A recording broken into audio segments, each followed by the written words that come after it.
Good morning students. संस्कार Bharti PG college की online classes में आपका स्वागत है। जैसा कि हमने पब्लिक एडमिनिस्ट्रेशन सब्जेक्ट में बीए पार्ट फर्स्ट में पिछली क्लास में प्रथम प्रश्न पत्र और द्वितीय प्रश्न पत्र का सिलेबस पढ़ा था, तो आज हम स्टार्टिंग प्रथम प्रश्न पत्र लोक प्रशासन के तत्व से करते हैं।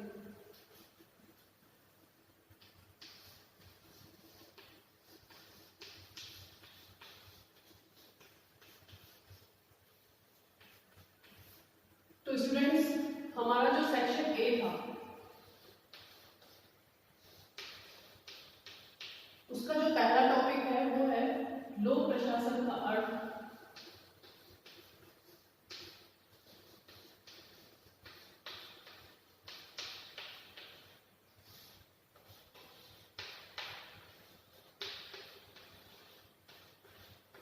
प्रकृति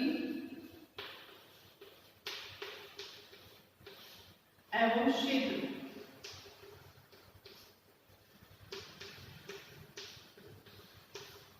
तो सबसे पहले हम पढ़ेंगे लोक प्रशासन का अर्थ, लोक प्रशासन क्या होता है।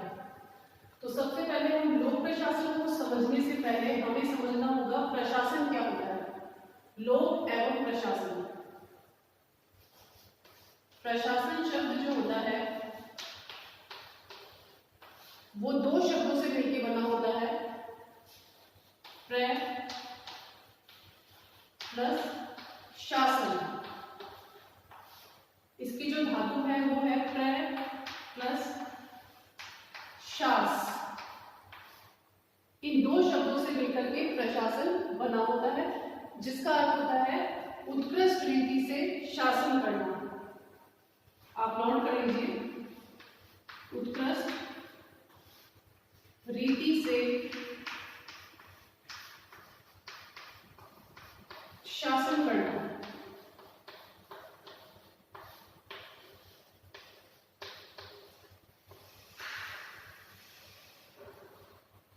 प्रशासन शब्द डिस्क्राइब किया हमने प्र प्लस शासन। प्र यहाँ पे उपसर्ग है और शासन, शासन मतलब है उत्कृष्ट रीति से शासन करना।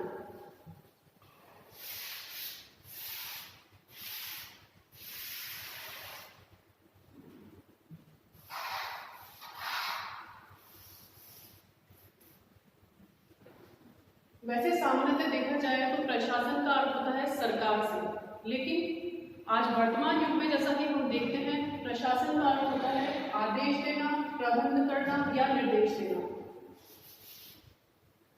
तो वर्तमान काल में यदि हम देखें तो प्रशासन का अर्थ होता है आदेश देना,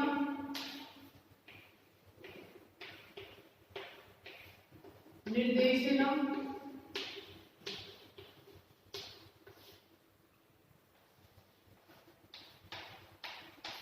या प्रबंध करना।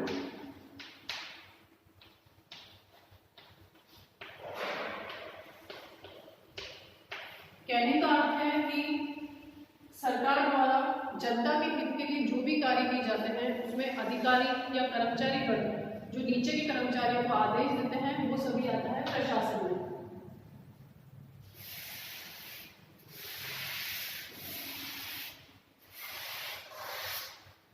प्रशासन को समझने के बाद अब हम बात कर सकते हैं लोक प्रशासन की। लोक प्रशासन भी दो शब्दों से मिलकर बना होता है, लोक प्लस प्रशासन।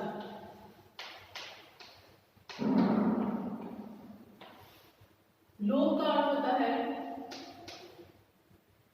सार्वजनिक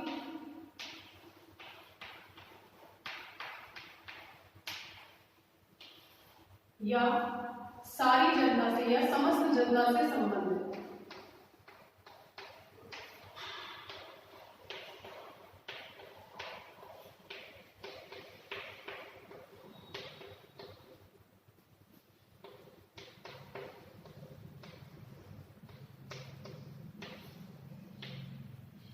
लोक का अर्थ होता है सार्वजनिक एवं समस्त जनता से संबंधित, और प्रशासन का अर्थ होता है प्रबंध करना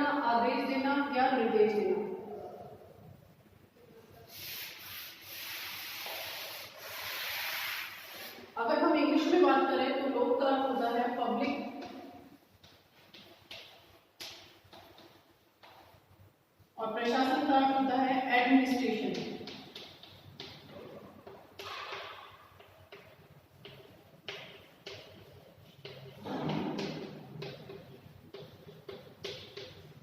पब्लिक शब्द जो है वो लैटिन धातु के शब्द पब्लिकस से बना है।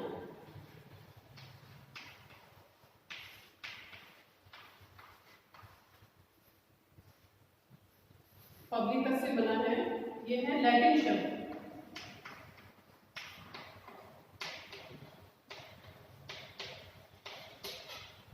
तो हमें ये बात ध्यान में रखनी होगी कि पब्लिक एडमिनिस्ट्रेशन या लोक प्रशासन को समझने से पहले हमें लोक को अलग से समझना पड़ेगा और प्रशासन को अलग से समझना पड़ेगा, जो कि मैं आपको बता चुकी हूँ।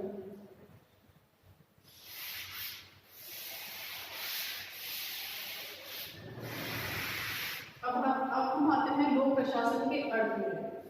तो लोक प्रशासन, आप डेफिनेशन लिख लीजिए। लोक प्रशासन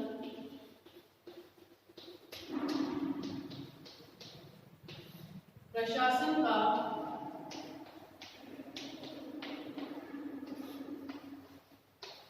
महत्वपूर्ण हिस्सा है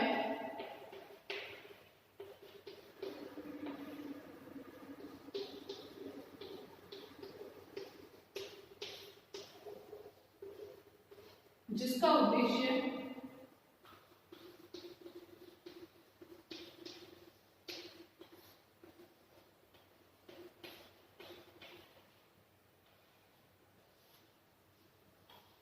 जनता के हित के लिए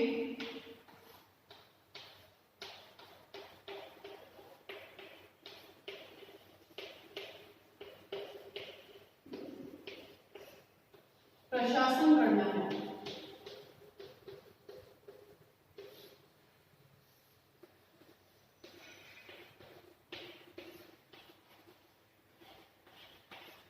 तो लोक प्रशासन जो है वो प्रशासन का एक महत्वपूर्ण भाग है, हिस्सा है, जिसका उद्देश्य है जनता के हित के लिए प्रशासन करना। जैसा कि हम देखते हैं कि काफी सारी पंचवर्षीय योजनाएं होती हैं या कोई भी योजना होती है, वो योजनाएं किसके लिए बनाई जाती है? लोगों के लिए। और उन योजनाओं को क्रियान्वित करने का कार्य होता है प्रशासन का, या प्रशासन में काम करने वाले जितने भी अधिकारी हैं, कर्मचारी हैं, या जो भी पब्लिक सर्विस से संबंधित हैं, वो सभी जनता के हित के लिए कार्य करते हैं। तो किसी भी लोक नीति को क्रियान्वित करने में लोक प्रशासन का एक महत्वपूर्ण स्थान होता है। यह आप नोट कर लीजिए। लोक प्रशासन प्रशासन का महत्वपूर्ण हिस्सा है, जिसका उद्देश्य जनता के हित के लिए प्रशासन करना है।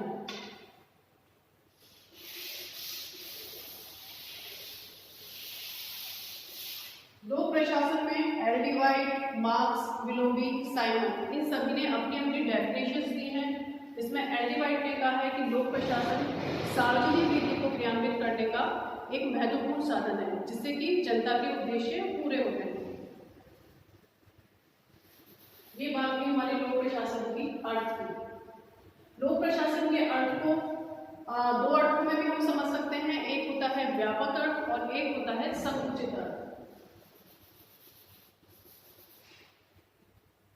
लोक प्रशासन का जो अर्थ है उसको हम दो पार्ट में डिवाइड करते हैं, संकुचित अर्थ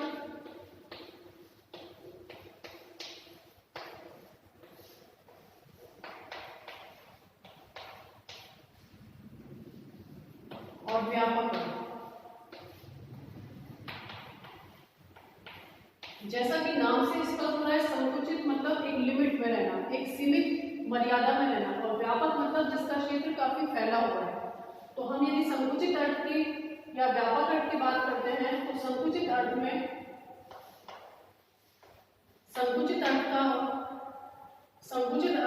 लोक प्रशासन में केवल कार्यपालिका ही भाग लेती है, मतलब कार्यपालिका ही प्रशासन का एक महत्वपूर्ण भाग होती है, जिससे कि जनता से संबंधित कार्य होते हैं। तो संकुचित अर्थ में लोक प्रशासन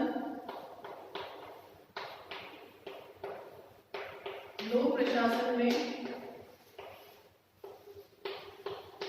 केवल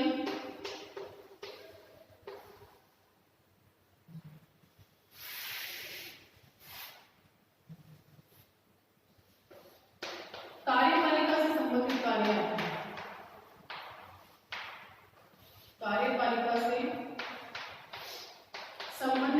होती है।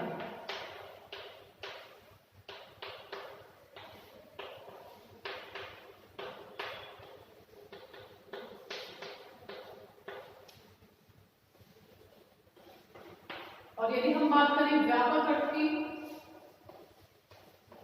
तो व्यापक अर्थ में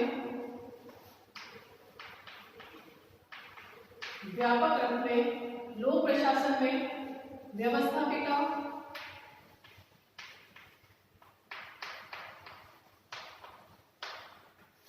कार्यपालिका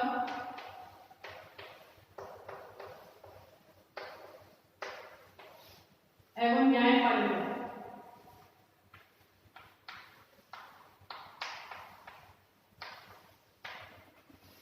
ये तीनों ही व्यवस्थापिका, कार्यपालिका एवं न्यायपालिका तीनों ही व्यापक अर्थ में लोक प्रशासन में कार्य करते हैं। मतलब कहने का अर्थ है कि संकुचित अर्थ में लोक प्रशासन केवल कार्यपालिका से संबंधित कार्य करते हैं, जबकि व्यापक अर्थ में व्यवस्थापिका, कार्यपालिका, न्यायपालिका तीनों मिलकर ही लोक प्रशासन का कार्य करते हैं।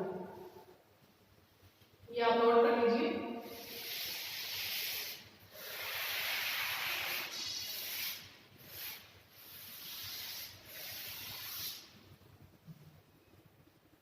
अब हमने लोक प्रशासन के अर्थ की बात कर ली है। अब हम बात करते हैं लोक प्रशासन की प्रकृति। प्रकृति मतलब नेचर किस टाइप का होता है लोक प्रशासन का, या लोक प्रशासन की प्रकृति किस प्रकार की होती है। तो लोक प्रशासन की प्रकृति को समझने के लिए हम दो प्रकार के दृष्टिकोणों का अध्ययन करेंगे। एक है एकीकृत दृष्टिकोण और एक है प्रबंधकीय दृष्टिकोण।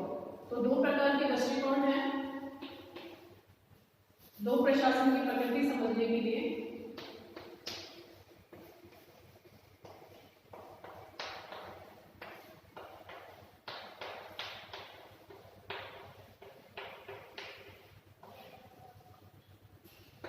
एकीकृत दृष्टिकोण,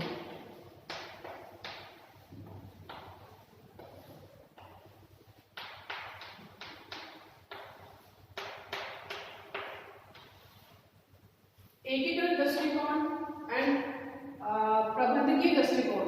एकीकृत दृष्टिकोण जैसा कि नाम से स्पष्ट हो रहा है कि एक साथ, और प्रबंधकीय मतलब प्रबंध से संबंधित। तो एकीकृत दृष्टिकोण में प्रशासन में जितने भी कर्मचारी वर्ग होते हैं, लिपिक वर्ग होते हैं, तकनीकी वर्ग जो होते हैं, वो सब मिलकर के प्रशासन का कार्य करते हैं। तो एकीकृत दृष्टिकोण के अनुसार लिपिक वर्ग,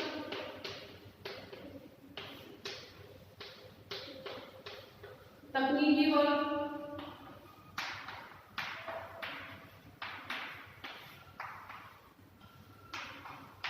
या निम्न फोर्थ ग्रेड के जो कर्मचारी होते हैं, फोर्थ ग्रेड के जो स्तर के कर्मचारी होते हैं, जैसे कि चपरासी,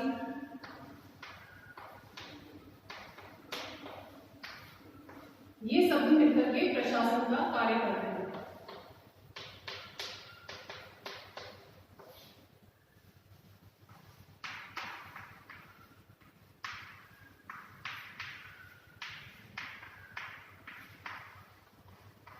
कहने का अर्थ है एकीकृत दृष्टिकोण में लिपिक वर्ग भी आते हैं, तकनीकी वर्ग भी आते हैं, चपरासी भी आते हैं, और जो अन्य कर्मचारी हैं वो सभी मिलकर के प्रशासन का कार्य करते हैं और प्रशासन को संगठित करते हैं।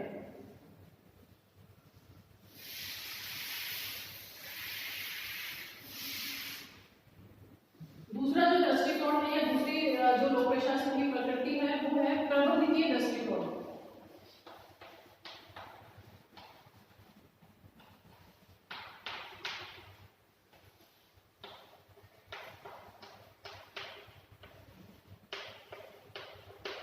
जैसा कि नाम से स्पष्ट हो रहा है, प्रबंधकीय कहने का मतलब है मैनेजमेंट स्तर पर। मैनेजमेंट स्तर पर हम यदि बात करते हैं तो उसमें केवल उच्च स्तर के कर्मचारी या उच्च स्तर के प्रबंधकीय अधिकारी ही भाग लेते हैं। तो प्रबंधकीय दृष्टिकोण में केवल अधिकारी वर्ग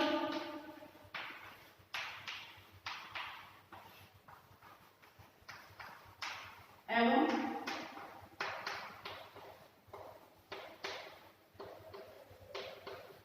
कर्मचारी वर्ग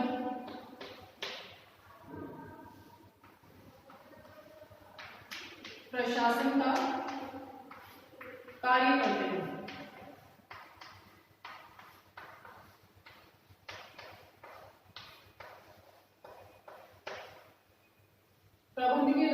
के अनुसार अधिकारी वर्ग एवं कर्मचारी वर्ग दोनों मिलकर प्रशासन का कार्य करते हैं।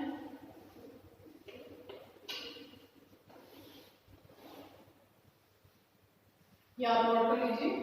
तो दो दृष्टिकोण हैं, एकीकृत दृष्टिकोण एवं प्रबंधकीय दृष्टिकोण, ये दोनों मिलकर के लोक प्रशासन की प्रकृति निर्मित करते हैं।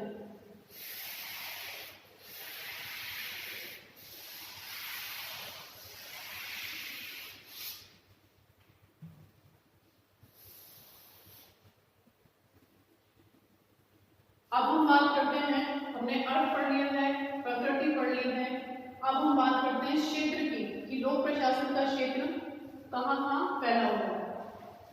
तो लोक प्रशासन के क्षेत्र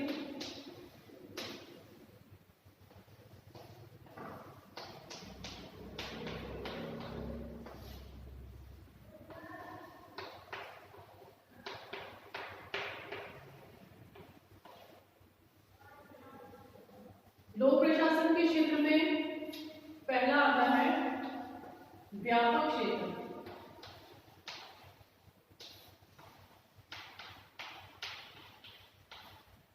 लोक प्रशासन के क्षेत्र को 4 पार्ट में बांटा गया है, व्यापक क्षेत्र, संकुचित दृष्टिकोण या संकुचित क्षेत्र, पोस्टकॉक दृष्टिकोण और लोक कल्याणकारी दृष्टिकोण। हम इसे व्यापक क्षेत्र के स्थान पे व्यापक दृष्टिकोण भी कह सकते हैं।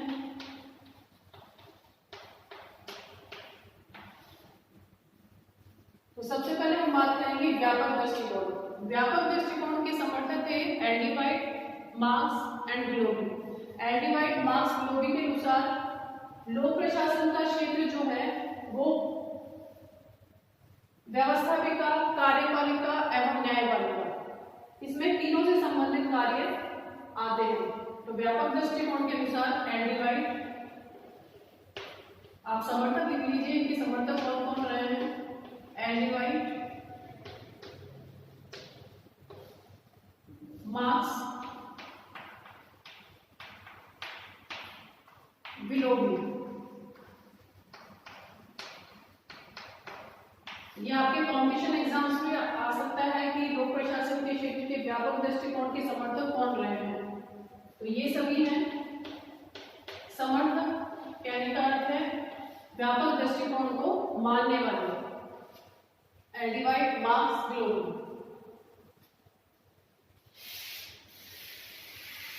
L D White, Marx, Willoughby के अनुसार लोक प्रशासन में व्यवस्थापिका, कार्यपालिका एवं न्यायपालिका तीनों ही प्रशासन में भाग लेती है। वे प्रशासन से संबंधित जो भी कार्य हैं वे करती है। तो व्यापक दृष्टिकोण में व्यवस्थापिका,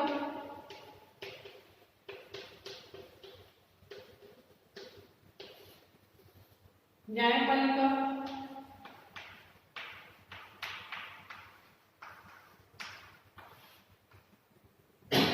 एवं कार्यपालिका,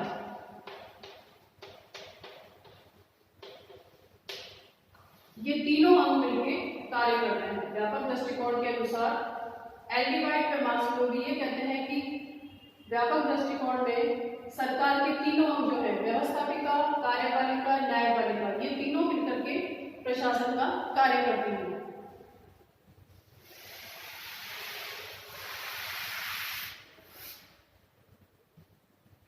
अब हम बात करते हैं संकुचित दृष्टिकोण की, जो कि लोक प्रशासन के क्षेत्र का दूसरा दृष्टिकोण है।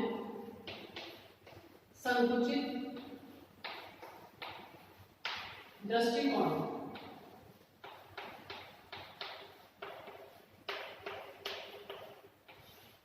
संकुचित दृष्टिकोण को साइमन ने दिया था। साइमन ने कहा था कि संकुचित दृष्टिकोण के अनुसार सरकार की केवल कार्यपालिका शाखा ही प्रशासन को बनाती है या प्रशासन का कार्य करती है। तो संकुचित दृष्टिकोण में सरकार की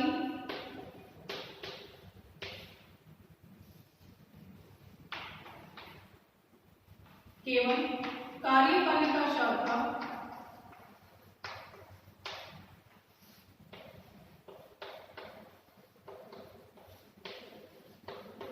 ही सम्मिलित होती है।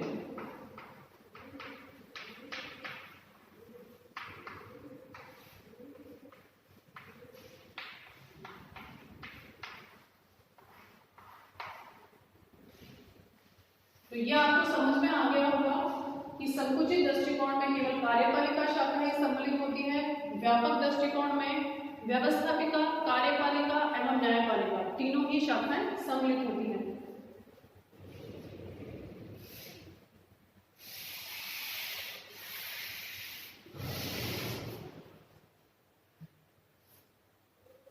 अब हम बात करते हैं, हमारा संकुचित दृष्टिकोण हो गया है, व्यापक दृष्टिकोण हो गया है। अब सबसे इंपॉर्टेंट दृष्टिकोण आता है पोस्ट कॉप दृष्टिकोण। इससे संबंधित जो भी क्वेश्चंस हैं आपके जो सिलेबस में आपके दे रखा है बीए फर्स्ट ईयर में, छोटे प्रश्न और जो बड़े प्रश्न आते हैं उसमें छोटे प्रश्न में भी आपका जो पोस्ट कॉप दृष्टिकोण है उससे संबंधित प्रश्न पूछे जा सकते हैं। इसके अलावा आपके जो बड़े प्रश्न बनते हैं उसमें भी सामान्यतः पोस्ट कॉप दृष्टिकोण पूछ लिया जाता है। तो आप ये अच्छी तरीके से समझ लें पोस्ट कॉप दृष्टिकोण।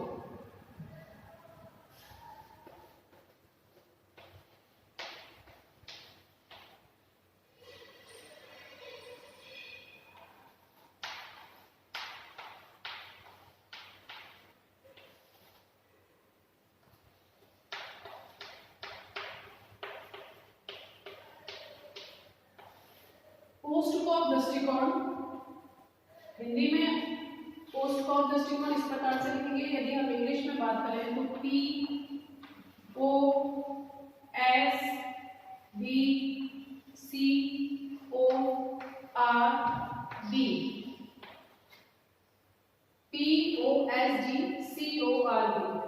जो पोस्ट कॉप दृष्टिकोण है वो प्रमुख विद्वान लूथर गुलिक ने दिया था। तो पोस्ट कॉप दृष्टिकोण के जो समर्थक थे वे थे लूथर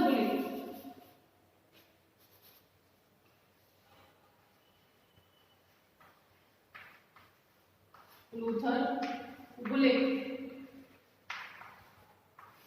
ये भी आपके छोटे प्रश्न में पूछ लिया जाता है कि पोस्ट कॉप दृष्टिकोण के समर्थक कौन रहे हैं, तो आप लिखेंगे लूथर गुलिक।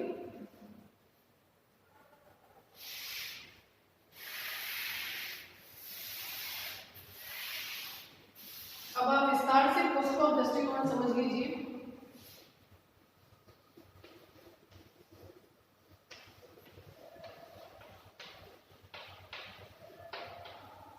पोस्ट कॉप दृष्टिकोण जो है वो अंग्रेजी के 7 शब्दों के प्रथम अक्षर से मिलकर बना हुआ है। P for planning, O for organisation, S for staffing, D for directing, C for coordination, R for reporting and D for budgeting. तो यदि हम बात करें प्लानिंग, पहला जो है P फॉर प्लानिंग, आप नोट कर लीजिए। पहला जो शब्द है पोस्ट कॉप का वो है प्लानिंग।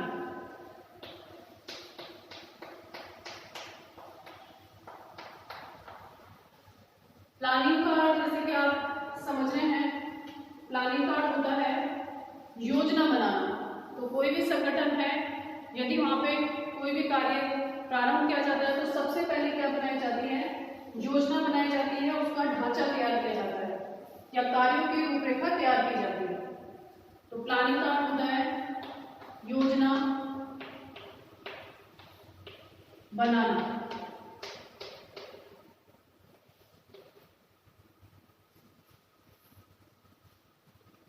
अब सेकंड जो अक्षर है वो है ओ से बनता है हमारा ऑर्गेनाइजेशन।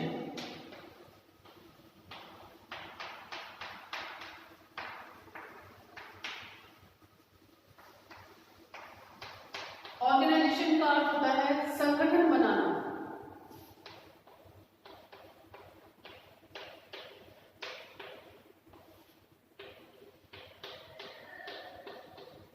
कहने का अर्थ है कि जब सबसे पहले किसी भी ऑर्गेनाइजेशन हो गया या किसी भी संस्था हो गई उसमें सबसे पहले कोई भी कार्य प्रारंभ किया जाता है तो सबसे पहले योजना बनाई जाती है। योजना के पश्चात संगठन बनाया जाता है। संगठन का अर्थ है कि योजना बना करके उसे कैसे निरूपित किया जाएगा, कौन कौन से अधिकारी या कर्मचारियों में इनको डिवाइड किया जाएगा। तो सेकंड जो है वो है ऑर्गेनाइजेशन। तीसरा है एस फॉर बनता है स्टाफिंग।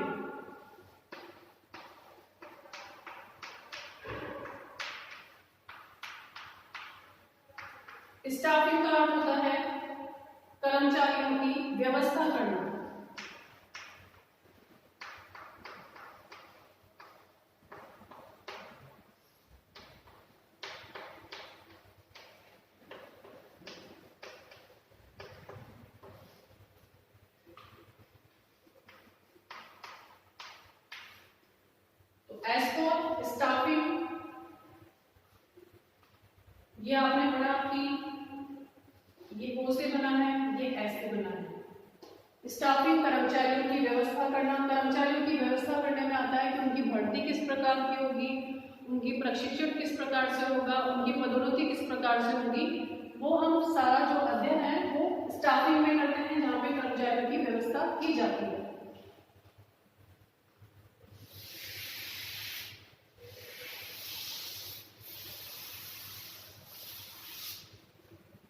अब हम बात करते हैं डायरेक्टिंग। हमने पी कर लिया है, ऑर्गेनाइजेशन हो गया है, स्टाफिंग हो गया है। हम बात करते हैं डी फॉर डायरेक्टिंग या डायरेक्शन।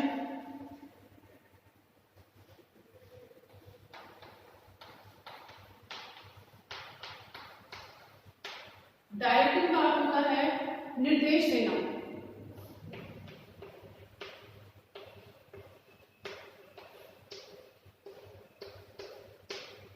निर्देश देना, आदेश देना, ये सभी आता है डायरेक्टिंग में। डायरेक्टिंग में किसी भी संगठन में जो अधिकारी वर्ग हैं वो किस प्रकार से कर्मचारियों को कार्यों के बारे में आदेश देते हैं, निर्देश देते हैं, वो सब आता है डायरेक्टिंग में। फिफ्थ है सीओ। सीओ से बनता है कोऑर्डिनेशन।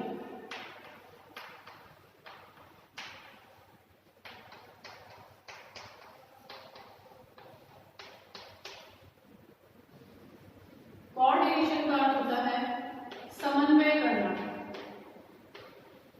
या सामंजस्य करना या तालमेल करना।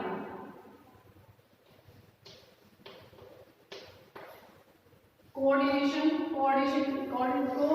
का अर्थ होता है समन्वय करना, अर्थात संस्था में या किसी भी ऑर्गेनाइजेशन में जितने भी अधिकारी कर्मचारी वर्ग कार्य कर रहे हैं उनमें कैसे सामंजस्य बैठाया जा सके, उनको उस प्रकार से कैसे उनको संतुष्ट किया जा सके, ये आता है कोऑर्डिनेशन अर्थात समन्वय में। अब हम बात करते हैं आर। आर का अर्थ होता है रिपोर्टिंग।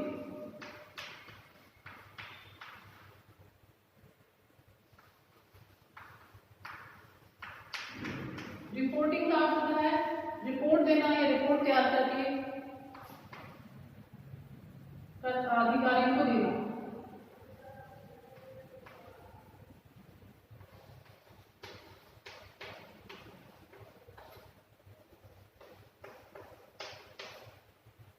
जो भी कार्य तैयार किया जाता है, क्रियान्वित किया जाता है, उसकी किस प्रकार से रिपोर्ट तैयार की जाती है, रिपोर्ट को आगे अधिकारियों तक पहुंचाया जाता है, ये सब होता है रिपोर्टिंग में। तथा सबसे अंत में जो शब्द आता है वो है बजटिंग। जैसा कि बी फॉर बजटिंग।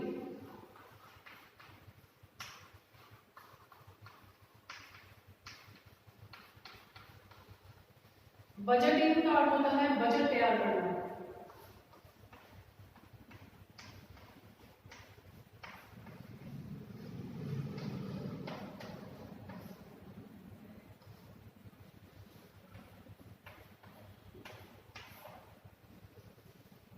कोई भी ऑर्गेनाइजेशन है उसमें जब ये सभी पोस्टकॉप की तरह पोस्टकॉप हम पढ़ते हैं तो पोस्टकॉप में पी फॉर प्लानिंग होता है, O for organisation, S for staffing, D for direction, C for coordination, R for reporting and D for budgeting.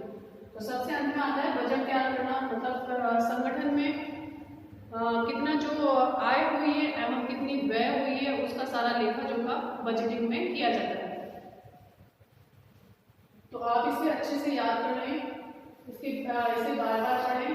आपको पता होना चाहिए कि पी का अर्थ क्या होता है, ओ से क्या बनता है, S D C O R B.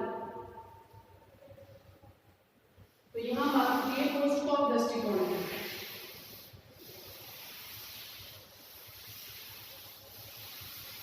Luther bullying ने जो पोस्टकॉप दृष्टिकोण दिया था उसने अपने स्तर पे काफी अच्छे से इस दृष्टिकोण को समझाया, लेकिन कुछ विद्वान ऐसे थे जो कि पोस्टकॉप दृष्टिकोण से संतुष्ट नहीं थे, वो उन्होंने उसकी आलोचना करी। उन्होंने आलोचना इसलिए की गई क्योंकि इसमें पाठ्य विषय वस्तु जो था उसको दरकिनार किया गया, उसमें पाठ्य विषय वस्तु के बारे में नहीं बताया।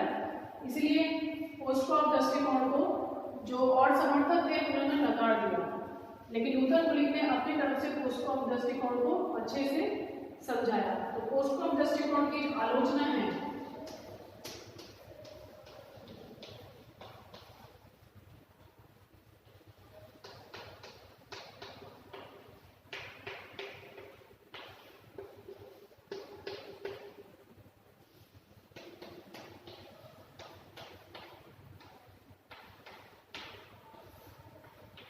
कोस्टकॉफ दृष्टिकोण की जो आलोचना की गई थी वो पाठ्य विषय वस्तु के आधार पर की गई थी कि पाठ्य विषय वस्तु का इसमें उल्लेख नहीं किया गया था।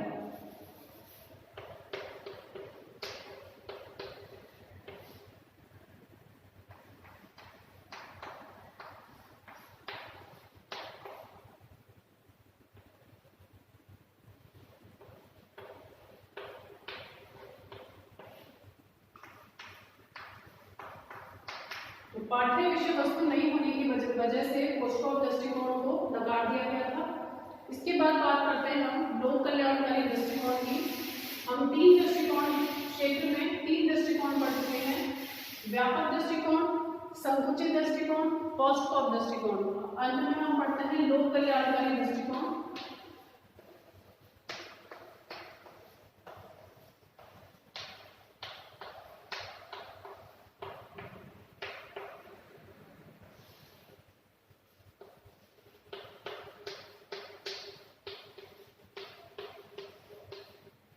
जैसा कि नाम से ही स्पष्ट हो रहा है, लोक कल्याणकारी दृष्टिकोण। लोक कल्याणकारी, जनता, लोक का अर्थ होता है जनता, कल्याण मतलब होता है उनका उनके कल्याण के लिए कार्य करना। तो लोक कल्याणकारी दृष्टिकोण है, इसे आदर्शवादी दृष्टिकोण भी कहा जाता है।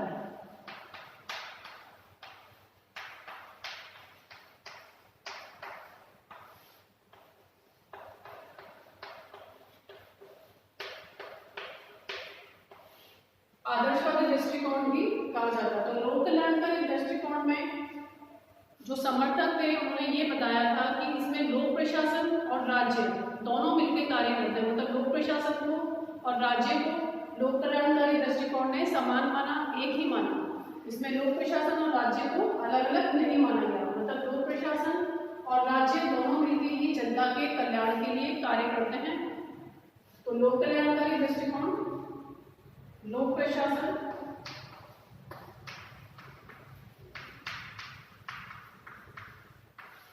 एवं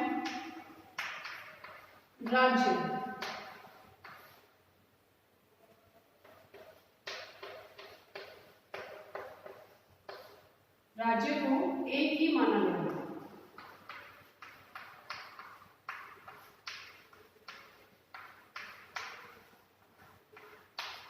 कहने का अर्थ है आदर्शवादी दृष्टिकोण में लोक प्रशासन एवं राज्य को एक ही माना गया है। लोक प्रशासन में जनता के हित के लिए कार्य किया जाता है, जनता के कल्याण के लिए कार्य किया जाता है और इस कार्य को लोक प्रशासन और राज्य दोनों ही मिलकर करते हैं।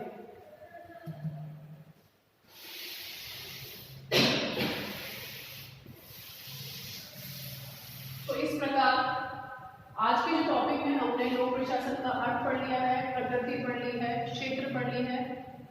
तो आप इसे और भी डिस्क्रिप्शन में पढ़ें, इसको बुक में बार बार रिवाइज करें। मैं आपको जो फर्स्ट पेपर है उसकी उसके जो बुक के राइटर है, आप कौन सी बुक पढ़नी है उसका भी आप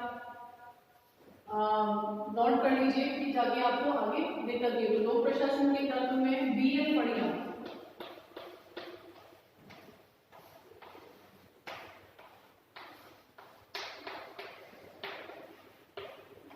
BL पढ़िया नाम की BL पढ़िया जो है वो राइटर है इस बुक के लोक प्रशासन के तत्व।